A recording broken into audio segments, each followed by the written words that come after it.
a primeira desse módulo. Então, eu criei esse módulo aqui de modo de uso de óleos essenciais, de como você indica de uma maneira segura. Ela vai ser uma aula um pouco longa, porque eu quero falar... aqui hoje eu vou falar de aspectos gerais, depois eu vou falar de cada tipo de modo e como que você pode indicar de uma maneira segura.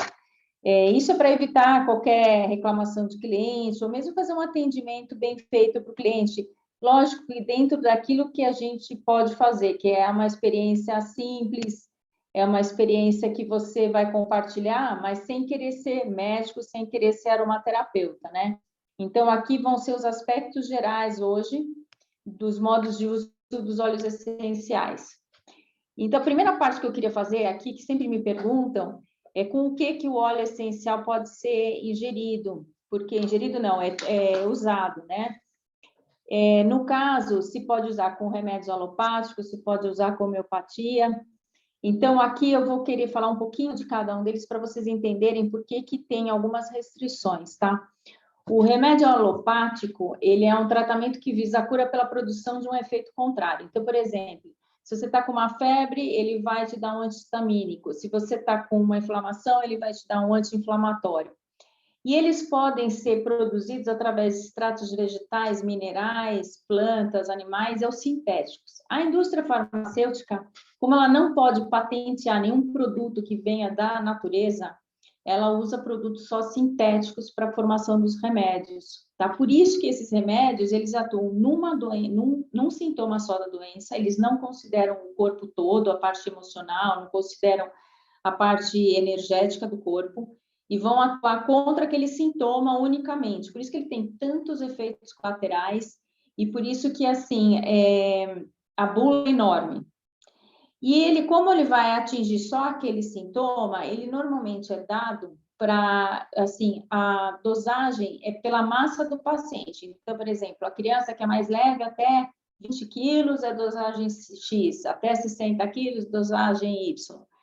E assim vai. Mas o remédio alopático é um que dá muito efeito colateral, e por isso que ele tem a bula, porque por lei ele tem que avisar de todos os efeitos colaterais. A homeopatia já é um tratamento que visa a cura pelo semelhante. Então, ele vai usar um produto semelhante àquilo que está dentro do seu corpo para tratar com o semelhante. E ele considera o corpo como um todo. Então, é o corpo físico, o corpo mental, espiritual e energético. Só que assim, ele é feito de uma maneira para estimular a sua autocura. E ele pega essa substância, esse princípio ativo natural, e ele vai repartindo a molécula através de uma diluição de álcool e água. E essa diluição, depois, eles fazem uma sucção da mistura, eles vão sacudindo para que a molécula parta. Então, ela fica extremamente diluída, ou em água, ou em álcool, e ela, assim, se você já usou homeopatia, você sabe que você tem que pingar aquelas gotinhas na água para dinamizar. Tá? Então, ela vai atuar só no campo energético da pessoa. E ela normalmente, a dosagem é muito pequena, porque ela é dinamizada. E no caso, assim, a homeopatia, ela tem um efeito demorado. Para quem já usou homeopatia, eu já usei há muitos anos, você tem que ir tomando todos os dias, sempre várias dosagens pequenas ao longo do dia, enfim. A aromaterapia, ela é um ramo da fitoterapia. A fitoterapia é todos os tipos de terapias com plantas. A aromaterapia, ela usa os óleos essenciais da planta. Ela é diferente dos remédios que são feitos à base de plantas, né? Que chama fitoterápica, uma coisa assim, né? A aromaterapia, ela também considera todos os níveis da pessoa, físicos, mental, emocional, porque o óleo essencial, ele tem inúmeros princípios ativos naturais que, quando eles entrarem no teu corpo, eles vão fazer com que o seu corpo se reestruture para que ele combata a doença, para que ele combata também a causa emocional da doença. Então, ele é muito forte, porque ele é extremamente concentrado. Então, a gente sabe que, por exemplo, um limão siciliano de 15 ml tem 56 limões sicilianos ali, tem o óleo essencial de 56. E ele é tirado através de um processo de destilação, ou ele é tirado também por um processo do CO2, né, de extração por CO2, que é o caso da baunilha, que foi lançada agora, e também por um processo de extrato absoluto. A baunilha passa por esses dois processos, e por isso que a baunilha, vou falar ainda hoje um pouquinho dela, ela não pode ser ingerida. O extrato de absoluto, ele não pode, ele acaba deixando o óleo essencial tóxico para a ingestão. Então, mais para frente eu vou falar um pouquinho disso. Então, o óleo essencial, ele vai atuar no campo energético, no campo físico, mental, emocional e espiritual. Então, a pergunta que todo mundo sempre me faz é a seguinte: os óleos essenciais podem ser usados com alopatia? Como é que você usa os óleos essenciais nesse caso? E como pode ser usado com homeopatia? Eu vou começar com a homeopatia, que é a mais simples, tá? O óleo essencial é mais potente do que a homeopatia, porque ele tem a parte energética e a parte física, né? Os princípios ativos. A primeira coisa que eu pergunto é o seguinte: se o médico homeopata sabe e concorda? Porque se o médico homeopata não concordar, a gente não indica. Porque se a pessoa já perguntou isso, ela já está nesse processo de homeopatia há algum tempo. Então, você pode acabar prejudicando. Se o médico não quer, você fala, tudo bem, quando você parar a homeopatia, você volta, a gente conversa. Se ele concordar, o que você precisa falar para ele, tá? Primeiro, os dois simultaneamente, um acaba com o outro. A aromaterapia ela é mais forte, ela acaba com o efeito homeopático. Então, você tem que fazer um intervalo entre 3 horas entre a homeopatia e a aromaterapia. E assim, primeiro você usa a homeopatia, sempre. Porque a homeopatia, ela realmente ela tem que ser usada antes, porque a aromaterapia é muito mais forte, o óleo essencial é muito mais forte, tá? E você tem que explicar isso para o seu cliente e falar, olha, de 3 em 3 horas. Se você tiver que tomar 2 vezes a homeopatia no dia, então você toma uma de manhã, espera 3 horas, toma óleo usa o óleo essencial por inalação, do jeito que tiver que usar, e depois você faz a homeopatia depois de 3 horas, tá? Mas faz isso por escrito, para que o cliente ele possa tirar dúvida também mais tarde, e se der alguma coisa errada, às vezes você confere se ele fez isso. Porque se ele não faz isso, é um motivo para ter dado errado. E se ele fez isso e ainda assim prejudicou, você manda suspender o uso dos óleos essenciais, tá? E nesse caso, eu acho que o médico homeopata ele vai acabar dando essa instrução se ele concordar com a aplicação do óleo essencial. Nos tratamentos convencionais, também, você vai falar que o médico tem que concordar. Então, se ele está no tratamento, o médico tem que concordar. Depois, assim, se a pessoa tiver muitas doenças, tiver tratamento com muitos remédios alopáticos, manda para o aromaterapeuta, porque tem uma questão da interação medicamentosa que pode ser grave, que eu vou falar aqui agora um pouquinho, porque, assim, para nós consultores, a gente tem que lembrar de 2 situações que não pode usar junto, são os antibióticos e o paracetamol. O antibiótico paracetamol, normalmente os tratamentos não são longos. Então, você fala para a pessoa, olha, termina aí o seu tratamento, quando acabar o tratamento, você volta, geralmente o antibiótico é uma semana. E eu estava comentando aqui com o Bruno que finalmente eu descobri por que não pode com antibiótico, porque muita gente fala que não pode, mas a gente nunca sabe por quê. E aí eu achei com uma cientista francesa que fala o seguinte, que o óleo essencial ele tem efeito antibiótico, só que quando ele é ingerido, ele é 50 vezes mais forte do que um antibiótico sintético. Então, o que acontece? Se a pessoa tomar um antibiótico e você manda ela ingerir um óleo essencial que tem o antibiótico, a gente imagina a potência disso dentro do corpo. E aí a questão é, o corpo vai metabolizar isso? Porque ele vai passar por todos os órgãos, vai ter que ser metabolizado no fígado e sair pela urina, né? Vai para a bexiga, vai para o rim. Então, ele sobrecarrega de uma maneira muito grande o organismo. A mesma coisa o paracetamol. Então, o que acontece? Nesses 2 casos, eu peço para o cliente esperar o final do uso para aí, então, entrar com os óleos essenciais. O que é a interação medicamentosa? Ela existe tanto entre remédio alopático com remédio alopático, quanto remédio alopático com aromaterapia. Os óleos essenciais, pelos cientistas, eles são considerados medicamentos porque eles têm uma atividade farmacológica. Ou seja, eles têm de 50 a 400 princípios ativos que vão interagir no teu corpo como se fosse um medicamento natural, e eles são extremamente concentrados. Então, a potência deles é enorme dentro do corpo. Então, para os cientistas e para os médicos que usam aromaterapia, eles sabem que ele tem um efeito de remédios. E no caso, a gente sabe que a gente não pode publicar isso na mídia social, mas na hora que você falar com o seu cliente, na hora que você falar no WhatsApp ou no Telegram, você pode colocar isso, que existe, na ciência, existem vários cientistas que já falam isso. Aí, o que acontece? Quando você usa 2 remédios, 3 remédios juntos, ou usa 2 remédios e um óleo essencial, a composição deles no seu organismo tem um efeito completamente diferente do que quando eles são usados sozinhos. Isso se chama interação medicamentosa. Em alguns casos, os médicos juntam 2 remédios para um potencializar o outro. E com os óleos essenciais, você pode acabar potencializando ou causando um efeito colateral muito ruim no corpo, que é justamente quando você sobrecarrega o fígado.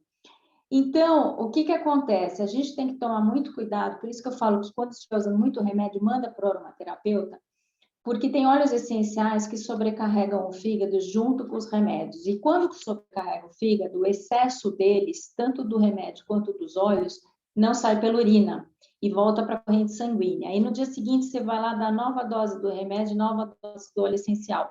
E quando começa a ficar muito tóxico, a pessoa começa a ter alucinação, a pessoa começa a vagar, não consegue falar coisa com coisa, e aí você tem que suspender absolutamente tudo para que o corpo metabolize o que está em excesso e saia pela urina. É extremamente prejudicial à saúde um processo desse. Então, a gente evita de todas as maneiras de usar os óleos essenciais, principalmente com esses 2 casos. Os outros casos, se você achar que é necessário, pede para a pessoa passar no aromaterapeuta. Bom, aqui são as restrições e cuidados em geral, tá? Primeira coisa, o óleo essencial é extremamente concentrado. Então, quando você vê em algum lugar, use uma gota, usa só uma gota. Você tem que falar isso para o seu cliente também, porque as grandes intoxicações que as pessoas tiveram foram por ingestão numa quantidade muito grande. Então, tem cliente que você fala, olha, uma gota é muito forte. A pessoa, imagina, e vai lá e ingere 3, 4, e tem óleos essenciais, inclusive, que não podem ser ingeridos. Então, a doTERRA, ela tem um frasco menor que coloca lá por ingestão para que você saiba os que são ingeríveis, e o óleo essencial de 15 ml, daquele mesmo óleo, ele também é. Só que por uma questão legal da Anvisa, eles colocaram em 5 ml. Então, assim, fale sempre para o seu cliente o seguinte, eu estou te indicando 1 ou 2 gotas, é para usar 1 ou 2 gotas. Se você usar mais, você pode ter um efeito prejudicial para a sua saúde. Então, e confira sempre, antes de você dar para a ingestão é no último caso, né? Mas que a pessoa respeite isso. 2 coisas que são importantes, tá? O óleo de coco, normalmente, ele pode ser ingerido, exceto o fracionado da doTERRA, porque quando você tira o aroma, você tira uma série de substâncias, mas o processo deixa o óleo tóxico para a ingestão. Então, ele pode ser passado na pele, ele foi desenvolvido para que ele seja um diluidor do óleo essencial para a pele, mas ele não pode ser ingerido. Então, as pessoas me perguntaram, eu posso colocar na frigideira? Porque o óleo de coco, as pessoas sabem que é muito saudável colocar na comida, né? Não fracionado. E aqui eu queria fazer um parêntese sobre a baunilha, porque a baunilha, ela tem um aroma maravilhoso, e para todo mundo que eu estou mostrando, a pessoa fala assim para mim, gente, que vontade de comer, vou passar o dedo no óleo e vou botar na boca. Não, não pode colocar o de baunilha na boca, por quê? Ele tem um problema sério, que é o seguinte, ele foi extraído por CO2 e depois passou por um processo de extração do absinto. O absinto, esse processo, ele usa um solvente para tirar o óleo essencial das substâncias que passaram junto com o CO2, porque o CO2 ele extrai os óleos essenciais mais algumas outras substâncias. E aí você coloca num solvente que vai separar o óleo essencial do resto. Só que esse solvente ele é tóxico para ingestão. Então, o óleo de baunilha ele não pode. E detalhe, o óleo de baunilha ele vem com o óleo de coco fracionado, ele é diluído. Então, quando você olha no PDF, ele tem o processo do absinto e tem o óleo de coco fracionado. Então, ele não pode ser para ingestão, por mais que dê vontade de comer aquele óleo essencial, porque ele é maravilhoso mesmo. Outra coisa, os óleos essenciais nunca podem ser usados nos olhos ou dentro dos ouvidos, porque são áreas muito sensíveis e você pode danificar. Tá? Nos olhos, por exemplo, se por acaso cair o óleo essencial no olho, ou a criança pegar, sei lá, um vidro e tal, o que eles recomendam? Primeiro você lava muito bem com água e depois você pega um óleo vegetal num algodão, enche de óleo vegetal e passa no olho para tirar o excesso. Normalmente, com intoxicação na pele, por exemplo, criança que pega sem querer um óleo essencial quente e joga na pele, dá aquele calor, aquele ardor muito grande. O André Ferraz aconteceu isso com a filha dele, e aí ele recomenda o seguinte: quando você tem esse problema por acaso, né? Sem querer, você pegou um óleo essencial quente, passou na pele, ele vai começar a arder, ele vai ficar super vermelho. Primeira coisa, você pega um algodão com óleo de coco, qualquer óleo vegetal, passa como se você estivesse tirando a maquiagem, para tirar mesmo, ajudar a puxar o óleo essencial para fora, e aí você lava muito bem. E no caso da filha dele, disse que a filha reclamava que ficou muito quente, ele botou a menina na frente do ventilador também, para baixar a temperatura. Então, olhos e ouvido nunca. Quando a pessoa tiver uma inflamação no ouvido, o que a gente recomenda? Você dilui a melaleuca e passa ao redor e atrás, porque atrás tem um canal aqui do ouvido. Então, você vai passar aqui e vai passar aqui bem na lateral. E você vai cuidar da inflamação assim e tem um efeito muito, muito bom. Agora, sim, os cuidados especiais com as pessoas. Mulheres grávidas, mulheres que estão amamentando, bebês até 3 meses, crianças de 3 meses a 6 anos, os idosos, os pacientes em tratamento medicamentoso e pessoas com epilepsia.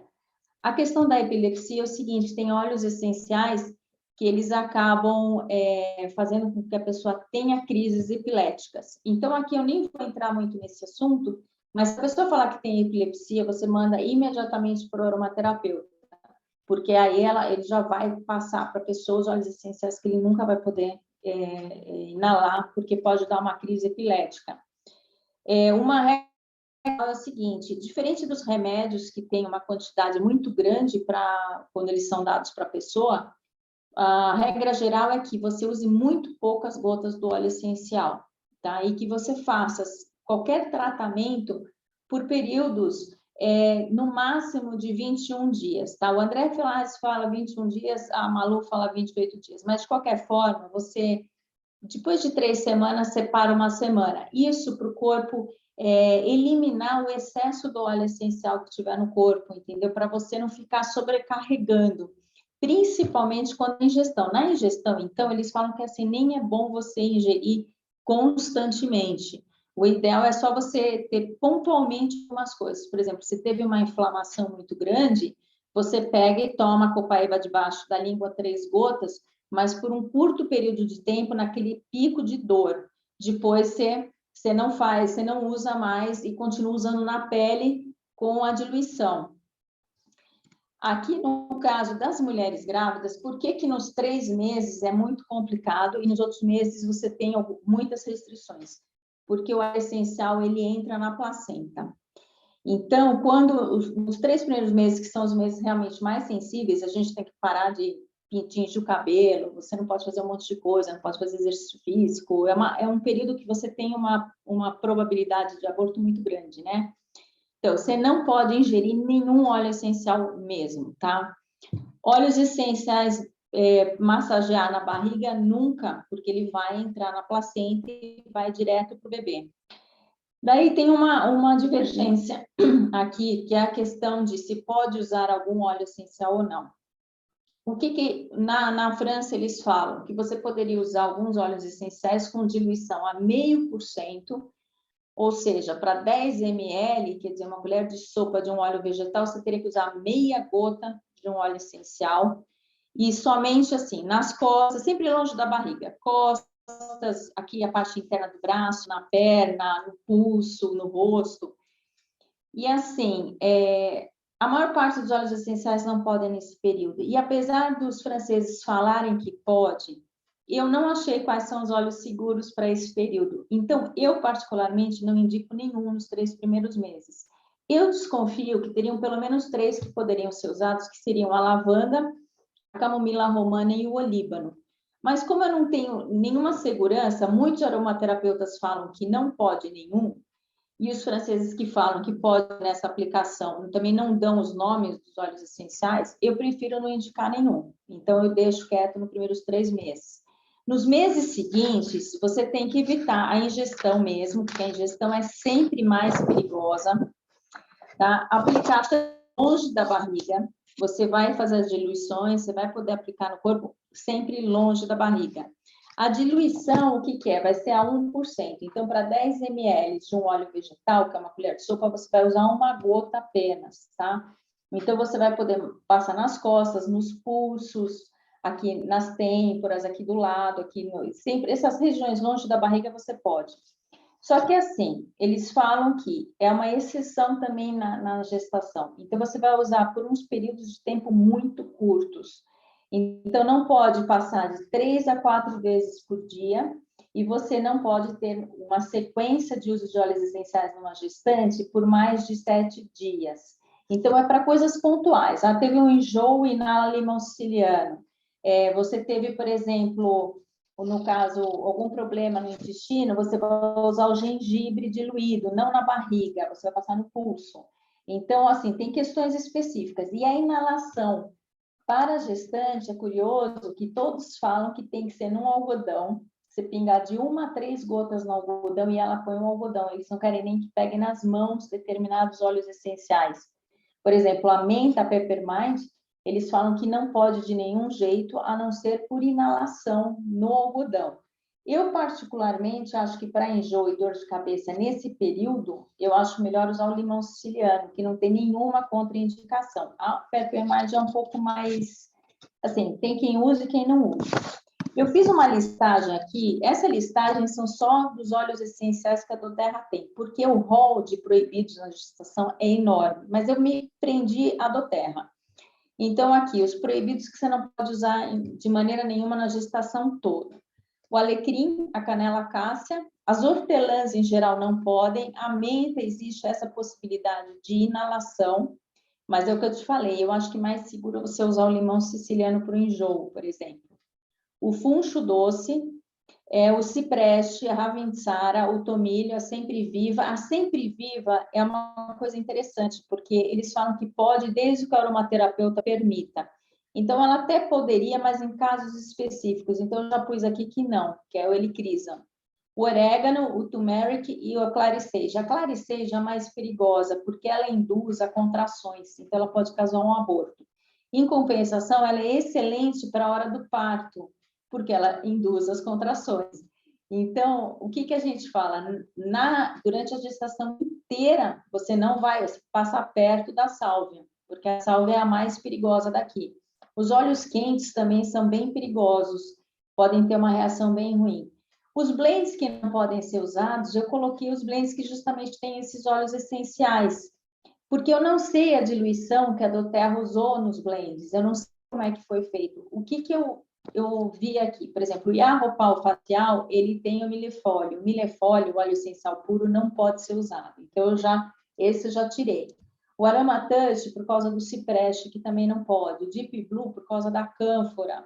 O Forgive, por causa do tomilho. O DDR Prime, por causa do cravo.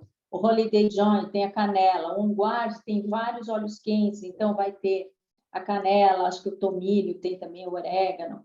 O Motivate, por causa do alecrim, a Passion, por causa da canela. Então, assim, você viu que no blend tem um desses óleos essenciais, eu já não recomendo. O Zengestial também é o mais perigoso, ele tem muitos óleos essenciais quentes, então você não poderia nem passar nem perto dele, nem tópico, nem de maneira nenhuma. O Balance, ele já vem diluído, mas a Malu, a Doc Lube, quando ela falou do Balance, ela falou que assim, ele é permitido após o 6º mês da gestação, e eu não entendi por quê, também mais diluído. Então, você pegaria o Balance, uma gota para uma colher de sopa de óleo vegetal.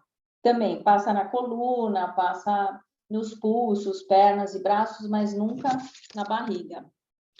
Agora, sim, o que pode na gestação? Até que tem uma gama grande. tá? Que a doTERRA tem, que pode ser usada. Então, a bergamota, camomila romana, cardamomo, os eucaliptos, essas duas espécies podem, mas tem outras espécies de eucalipto que não podem. Inclusive nos blends, eu preciso falar uma coisa, porque o blend tem muito abeto. O abeto é uma espécie de pinheiro. Existem vários tipos de pinheiro, alguns podem ser usados na gestação e outros não. Só que quando você pega o livro aqui, aquele pequenininho da doTERRA que elas indicam, os fundamentos essenciais, ele não fala a espécie de abeto que tem em cada blend. Então, como a gente não tem, a gente teria que procurar o PDF original da doTERRA para ver qual que é o abeto que está ali, para ver se ele é permitido ou não. No caso, como a gente não tem muito tempo para isso, assim, num atendimento, eu prefiro não indicar os que têm o pinheiro, o abeto, porque dependendo da espécie, e a doTERRA, presta atenção, eles não usam só nos blends os óleos essenciais que eles têm em vidro puro.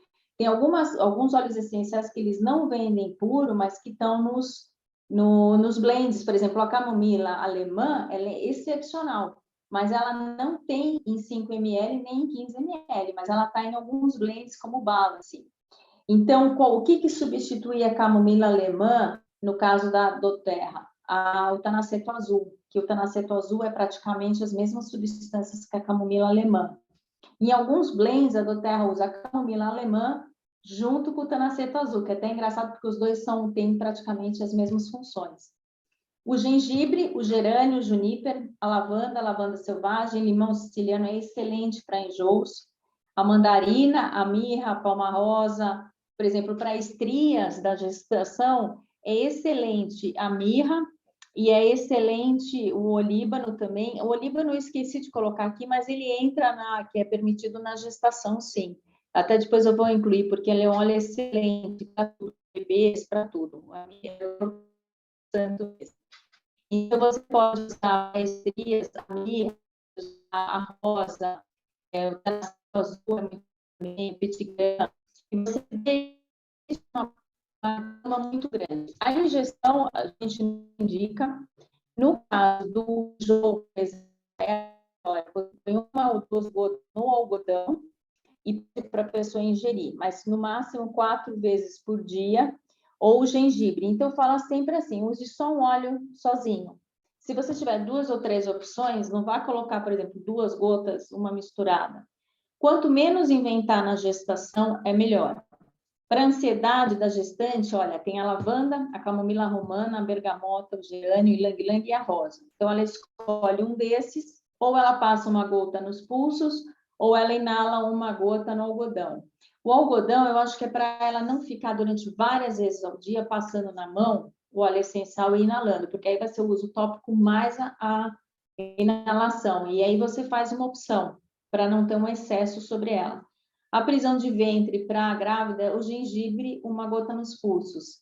E assim você vai combinando. É importante sempre você lembrar que, assim, aqui na gestação vai tudo para o feto. Depois que nasce, isso eu vou falar um pouquinho na próxima aula, quando entrar nos modos em espécie, em geral, que é o seguinte, tudo que ela passa vai para o leite depois também. Então, vai ter uma restrição da lactante, porque muitos óleos essenciais não podem ir por leite. O bebê, até 3 meses, pode usar exatamente os mesmos óleos que ela, mas alguns óleos que ela pode, por exemplo, usar para cicatrização dos seios, o bebê não pode ingerir. Então, ela só vai poder usar aquilo se ela tiver 3 horas de intervalo entre ela usar nos seios para cicatrizar com uso diluído, e aí para a criança amamentar.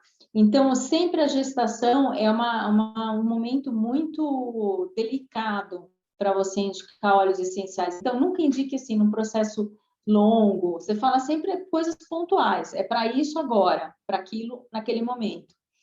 Então, assim, hoje eu vou terminar por aqui, porque a minha ideia com o Bruno é sempre fazer aulas curtas, para que depois vocês também possam até revisar, e deixar um tempo aqui para a gente fazer um bate-papo, para vocês tirarem dúvidas a respeito do que aconteceu durante a semana, ou qualquer indicação de óleos, alguma coisa assim, para a gente trocar uma ideia. Então, eu vou passar sempre uma aula curta e depois um período para que a gente tire dúvidas e converse um pouquinho como foi os atendimentos durante a semana, se vocês têm mais alguma dúvida sobre os óleos essenciais.